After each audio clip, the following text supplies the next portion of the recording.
And welcome to today's operational information update on the current wildfire situation in BC. For today's briefing, we will have updates from Rob Schweitzer, Director of Fire Centre Operations with BC Wildfire Service, Brendan Ralph, Director of Response with Emergency Management BC, and Don Roberts, RCMP spokesperson. We also have Dr. Sarah Henderson, Scientific Director in Environmental Health Services with the BC CDC, available to answer questions related to wildfire smoke. Reminder to media on the line, please press *1 to enter the queue. You will be limited to one question and one follow-up. With that, I'll turn it over to Rob Schweitzer, Director of Fire Centre Operations with BC Wildfire Service. Good afternoon and thank you. I'd like to start with the current situation and fire counts for today, August the 5th. The BC Wildfire Service has responded to 1,387 wildfires so far this season, burning 573,000 hectares. The 10-year average for this time of year is around 797 fires and 122,000 hectares burned. So we continue to see a significant increase over that 10-year average. We currently have 295 active wildfires in BC. 34 of those are wildfires of note. 209 of these fires are due to natural causes, and 20 of them are due to human-caused, as a result of human-caused fires. We've been fortunate enough over the last few days to see some success with orders and alerts dropping on some of our incidents. However, today I'd like to focus on the White Rock Lake incident located 34 kilometers northwest of Vernon. This fire is of particular concern to the BC Wildfire Service, given the predicted wind conditions for this afternoon and into tomorrow. Sustained 25 kilometer-an-hour winds out of the southwest, gusting upwards of 40 kilometers, are forecast to begin this afternoon. Wind gusts are expected to increase fire activity and challenge suppression efforts along the northeast and eastern flanks. Strong winds are forecast again for tomorrow, which will continue to challenge our crews and resources. Heavy smoke is impacting Highway 97 north of Monty Lake and east of Falkland. Aggressive fire behavior has been observed on the northern flank of the fire, and the RCMP are assisting with the immediate closure of Highway 97 for the safety of the public and first responders. BC Wildfire Service has recommended upgrades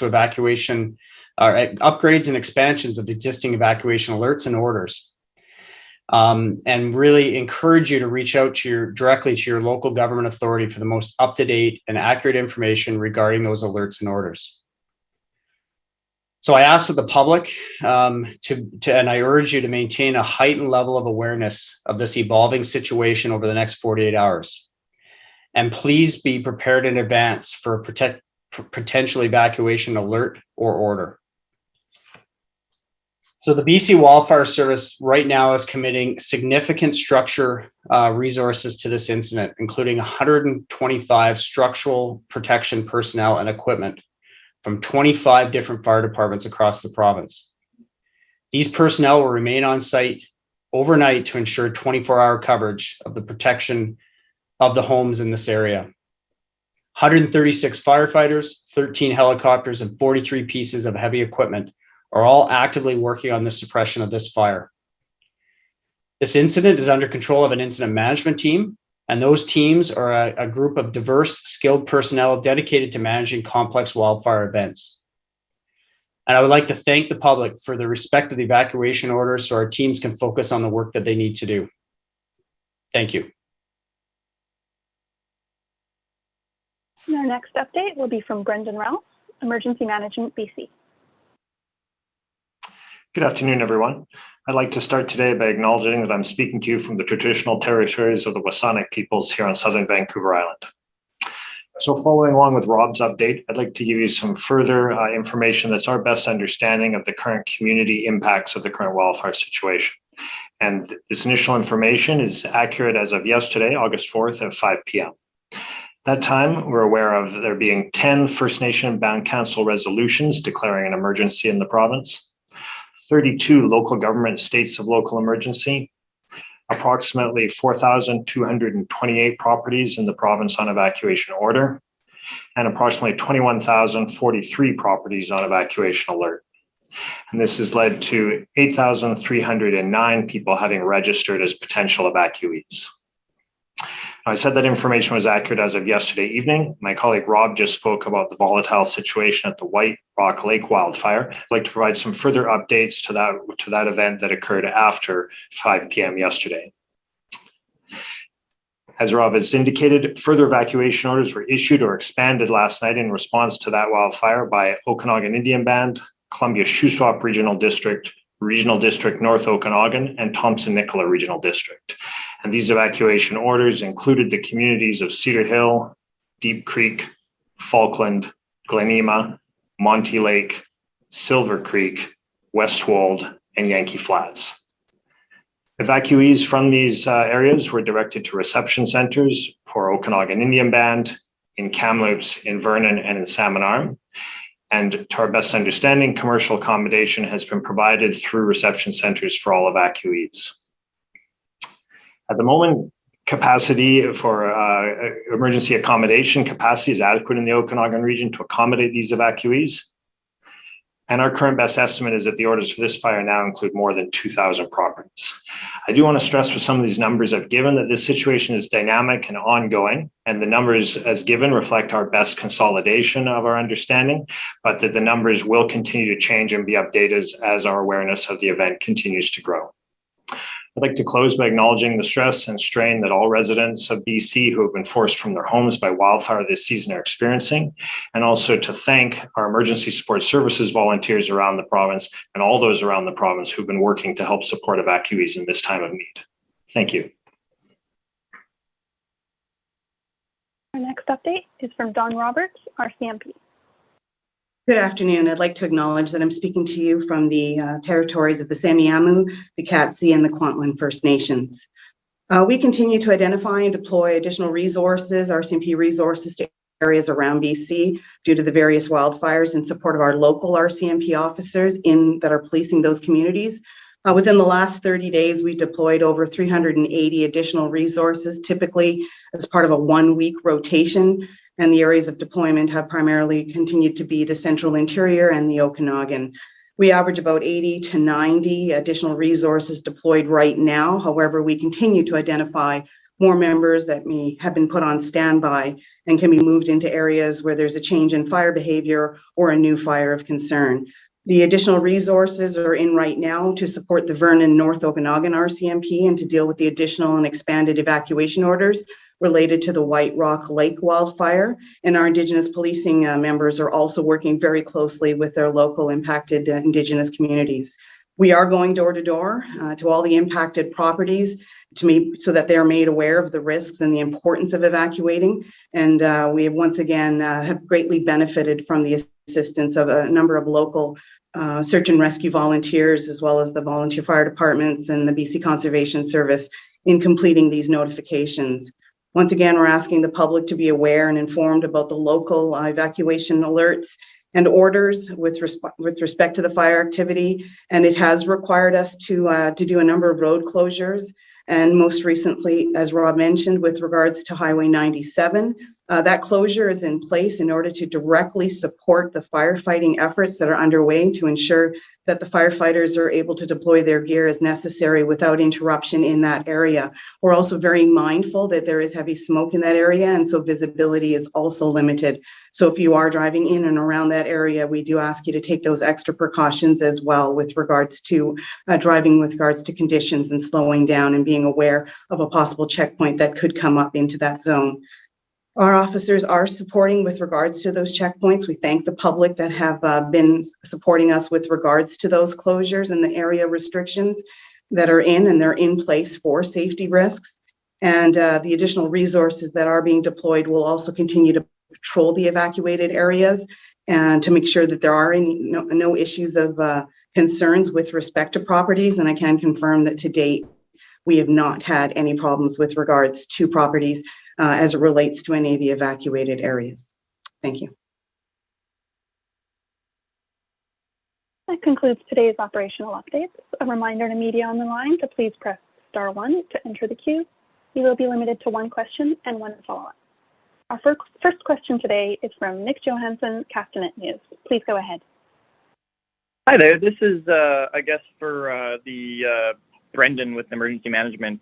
We found that, especially on this White Rock Lake fire with 4 different regional districts and the Okanagan Indian Band there, putting out evac alerts and orders, that it can be kind of complicated keeping track of the different orders and alerts going on. Is there any push to consolidate these situations, these evac orders and alerts into one place so people can find them? I know they're eventually put on the Emergency Management BC map, but that seems to take usually half a day to be updated. Is there a better place that evacuees that are getting put on alert and orders can go to one place rather than different regional districts? This time, we always encourage people to seek the appropriate guidance from their local government or their First Nation when they're experiencing an evacuation order alert. I recognize the complexity when you have many adjacent jurisdictions that are working together in these situations, but we still direct people towards their First Nation or local government websites, and we will work, as you said, to try to get the most updated information on our website as well. Looking forward, we continue to look at better ways to try to strengthen the messaging that we send to the public around evacuation orders and alerts, and we'll continue to move forward with that regard in partnership with communities. Nick, did you have a follow-up? Yeah, I'm not sure if you touched on this at the start of the press conference. I missed the first minute. Can you speak a little bit about where we are as far as numbers of firefighters and if we're still seeking additional resources from out of province or out of country? And are we continuing to have to triage our resources based on a limited number of personnel? Yeah, I thank you for that question. I think I'll have to defer to my colleague, Rob Schweitzer from the BC Wildfire Service. I don't have that information at hand. Yes, I'd be happy to answer that question. So currently today, we have 3,651 personnel engaged in the wildfire response in BC. 1,122 contractors and 612 resources from out of province. So, that includes the military, our national partners and our provincial agencies from across Canada, as well as Australia and Mexico that are supporting us here in BC. So for us, we always look to our partner agencies for more resources. In a season like this, where we have so many fires that are in that urban interface area, we're constantly reassessing our priorities and directing those critical resources to the highest priority areas. Hence why I led with, specifically the White Rock Lake fire as it has the most impact potentially right now, in the current situation in the province. So we are always looking for more resources. However, we've been very happy with the engagement that we're getting with structural fire departments across the province, with our forest industry partners, with the ranching industry and the cattlemen across this province, as well as local governments and First Nation communities. So at this time, we're still confident that we have all available resources that meet our operational needs in this province. And we will continue to look for other opportunities to bring in more resources as resources come online and go on to rest and become unavailable for us. Our next question today is from Lisa Cordasco, Vancouver Sun. Please go ahead.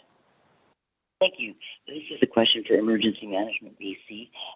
What are the challenges in allocating the resources needed for dealing with immediate response versus the need to plan for recovery for communities like this? Sorry, I was having a little challenge with the audio, but I think you're asking me the challenges in allocating resources between immediate response versus recovery. And if that's the case, I can tell you that certainly at the moment we are still very much engaged in the immediate response phase of this event and allocating all available resources that are appropriate for response. But the time to start planning recovery begins during the response phase. And so Emergency Management BC and many of our partners already have staff allocated to start looking at recovery efforts. We'll be working in conjunction with communities and with other emergency management partners to move forward in that effort, listening to residents in affected areas, listening to communities, and moving forward. So we have resources allocated both to emergency response and to emergency recovery at the current time. Mm-hmm. Lisa, did you have a follow-up? Yes, thank you for your response. What message do you have then to people from Lytton who are scattered around the province and wondering when they might hear of plans for temporarily? So my initial message to the people of Lytton is that I offer my condolences for many of them who have lost their homes to the tragic events that have struck their communities, and I want them to know that the province is going to be there for them. We have an initial emergency funding support program for people from the Lytton area who've lost their home due to fire. In partnership with the Red Cross, they're eligible for $2,000 in emergency funding support, and they can call or apply online through the Red Cross to register for those supports. Those are initial supports to help them through this and through the early phases of them being put out of their homes in this emergency response effort. And then we, as I said, will continue to listen to residents from that area regarding their needs, work with the communities in that area to understand the impacts and their needs for recovery going forward, and then continue to work towards recovery, which will certainly be an ongoing effort to support those communities. And that's all the questions we have for today. This concludes today's information update. Our next scheduled update is set for Tuesday afternoon at 2 p.m.